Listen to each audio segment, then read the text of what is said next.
नमस्कार मित्र हो. आज आपल्या सोबत आहे शाहू. शाहूचे अनेक व्हिडिओज आपण व्हॉट्सअपवर पाहिले असतील. त्याच्यामध्ये छत्रपती शिवाजी महाराजांच्या विषयी तो बोलताना दिसतो. तो डॉक्टर बाबासाहेब आंबेडकरांच्या कार्याविषयी बोलताना दिसतो. कधी-कधी आपल्याला तो प्रोफाईल पिक्चरमध्ये महात्मा ज्योतिराव फुलेंच्या ड्रेसअपमध्ये दिसतो.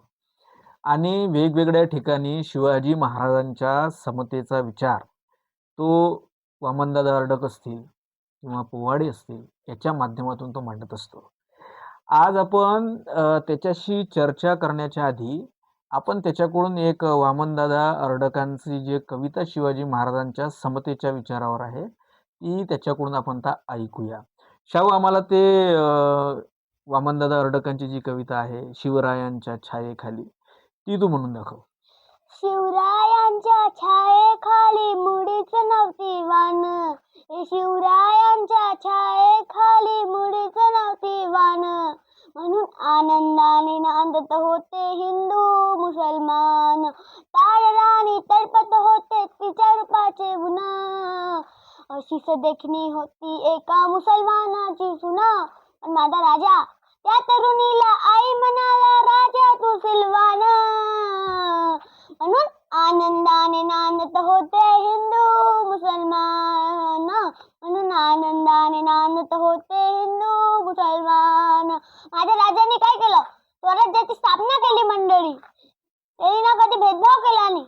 बांधत होता मंदिर देथे, बांधत होता मस्जिद, या अशा नराच्या पुतळ्याखाली अजून झुकते शिर, अशा नराच्या पुतळ्याखाली अजून झुकते वान, म्हणून आनंदाने नांदत होते हिंदू मुसलमान. वामनवाणी शिवरायांना करतो मी वंदन, अरे शाहीरवाणी शिवरायांना करतो मी वंदन, मला नावडे जातानी धर्माचे बंधन, असाच माझा राजा होता माणुसकीची खान, म्हणून आनंदाने नांदत होते हिंदू मुसलमान. फारच जबरदस्त आणि ओघवत्या अशा शैलीमध्ये त्यानं हे शिवाजी महाराजांचा जो समतेचा विचार आहे जो वामनदादा अर्डकांनी शब्दबद्ध केला आहे तो आपल्यासमोर मांडलेला आहे. मित्र हो, ही एक फारच औपचारिक आणि अनौपचारिक त्याची घेतलेली मुलाखत आहे आणि ती सहज घेतलेली आहे आणि अशीच आपल्या मुलांमध्ये सुद्धा महापुरुषांचा विचार रुजावा यासाठी एक छोटा प्रयत्न होता.